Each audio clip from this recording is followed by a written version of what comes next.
Magandang gabi po, Luzon, Visayas at Mindanao. Dalawang magkahiwalay na iligal na karerang nabisto ng Highway Patrol Grupo HPG.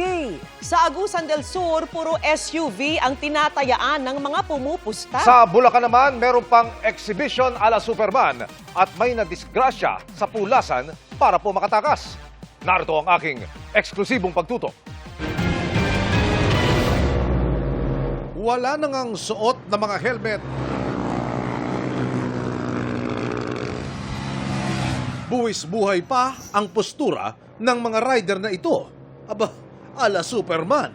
Ayon sa Philippine National Police Highway Patrol Group o PNP-HPG, kasali ang mga motorsiklong ito sa tinatawag na bitaw o yung illegal na karera na kailan lang ay nakunan ng video sa bypass road sa San Rafael, Bulacan.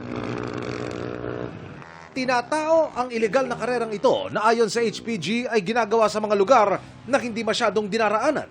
Kadalasan medyo liblib pero magandang kalsada at tapos alanganing lugar at alanganing oras. It involves money betting. So malaking pustahan ito at nakaset up usually yung mga sasakyan nila. Mga modified, haharangin nila yung mga incoming at saka outgoing vehicles. So bigla silang magre-release ngayon. Sa raid ng HPG sa illegal na karera, nagmamadaling tumakas ang isa sa mga kalahok na rider. Kaya nadisgrasya. Buti at malayo na siya sa peligro ngayon. Hindi naman bababa sa 10 mananaya o sangkot mismo sa illegal na karera ang inaresto. Maaring silang madisgrasya or silang makadisgrasya. So alam naman natin na humaharurot yung mga to pagka nagkakarera. At kadalasan ito dun sa mga lansangan na ginagamit din ng mga regular nating mga road users. Bukod sa San Rafael, Bulacan, iniimbestigahan na rin ng HPG ang isa pang illegal na karera sa isang bayan sa Agusan del Sur. Kargado rin ito ng pusta. Puro SUV, organisado at may flagman pa o yung nagbibitiw ng go signal sa starting line. Nakipag-coordinate na raw sa LTO ang HPG. 3 minor de edad at isang foreigner tayong na-identify.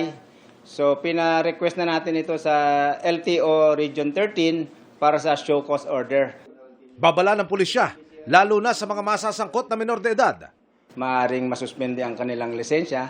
At ang ano pa rito, dahil mga minor de edad, may posibilidad na itong mga magulang nito ipatawag din ng na akaukulang ahensya. Emil Sumangil, nakatutok, 24 oras.